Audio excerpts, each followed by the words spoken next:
আমার তো কেন, আপনি বিয়ে করে আপনি হানিমুনে যাননি? আপনারা বিয়ে করে আপনার বউ নিয়ে যাননি? দুটো ব্রেকিং নিউজ, এবার ঢালিউড কুইন অপু বিশ্বাসের কাছে সেলফি দেন না? আমার কি ইচ্ছা হয় না যে আমি সাকিবকে নিয়ে এতবার কক্সবাজার গেছি, ব্যাংককে গেছি, সিঙ্গাপুরে গেছি, মালয়েশিয়া ফিরছেন এবার সাকিব খান, তাহলে বুবলিকে গিয়ে এবার গেছি? আমার কি মনে হয় না যে আমি তার সাথে একটু ঘুরি, 1 ঘন্টা ঘুরি, এই প্রোডাকশনের লোক দেখে যাবে আমি ঘরে যাই, আমার বেবি আমি দূরে সরিয়ে দেবেন? হ্যাঁ বন্ধুরা, আজকের ভিডিওতে আমরা জানাবো সকল ঘটনা কি ঘটতে চলেছে। তো সেটা তো অবশ্যই আমার সন্তানের বাবা না। বাংলা সিনেমার সবচেয়ে আলোচিত নাম সাকিব খান, তার ব্যক্তিগত জীবনের সবচেয়ে বড় অধ্যায় অপু আমার সন্তানের বাবাকে যারা হিপনোটাইজ করেছে, আমরা তো কি বিশ্বাস এবং স্বপ্ন বুবলি, এই তিনজনকে ঘিরে যেন বারবার তৈরি হয় নতুন নতুন নাটক। কিন্তু হঠাৎ করে খুবই ভালো ছিলাম এবং এখনো আছি আলহামদুলিল্লাহ। তো সেই জায়গা সোশ্যাল মিডিয়ায় ছড়িয়ে পড়েছে চাঞ্চল্যকর গুঞ্জন, বুবলিকে কি সত্যিই বাদ দিয়ে আবার অপুর কাছে ফিরছেন সাকিব?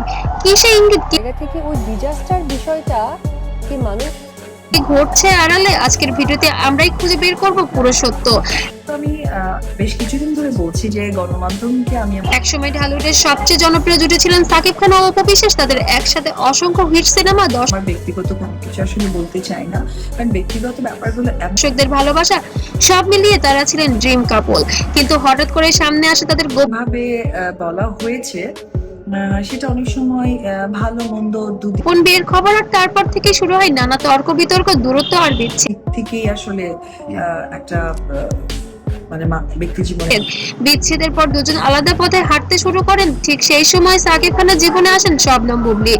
একসাথে কাজ করতে করতে কি বলে একটা ধাক্কা বা একটা কিছু একটা টাচ করেছে।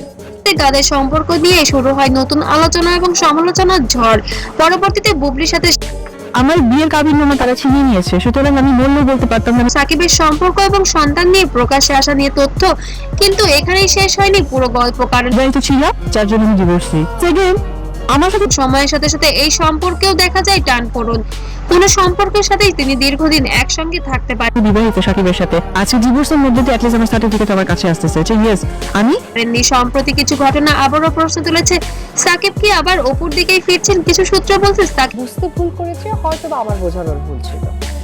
খান সম্প্রতি অপুর সাথে যোগাযোগ বাড়িয়েছেন। পারিবারিক কিছু বললাম সে 1 টাকাও দেয় না, আর আমিও মনে করি না যে সে দেখ, বিকজ আমি ইন্ডিপেন্ডেন্ট। অনুষ্ঠানে তাদের উপস্থিতি নিয়ে তৈরি হয়েছে নানা জল্পনা কল্পনা। আছি, সুতরাং পারিবারিক সম্পর্ক সোশ্যাল মিডিয়ায় ইঙ্গিতপূর্ণ পোস্ট নজরে এসেছে সবার।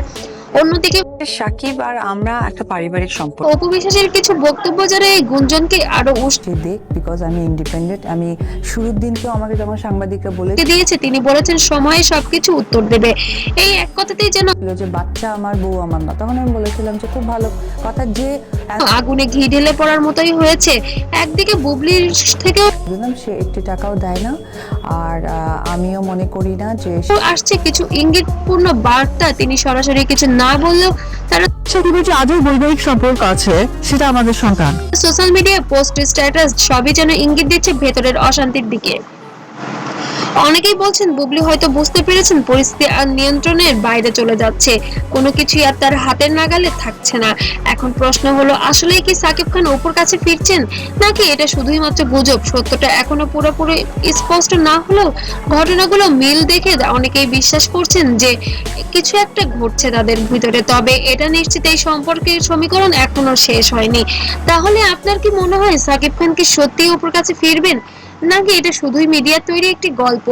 আপনার মতামত কমেন্টে জানাতে ভুলবেন না। আর ভিডিওটি ভালো লাগলে অবশ্যই লাইক, কমেন্ট, শেয়ার করবেন।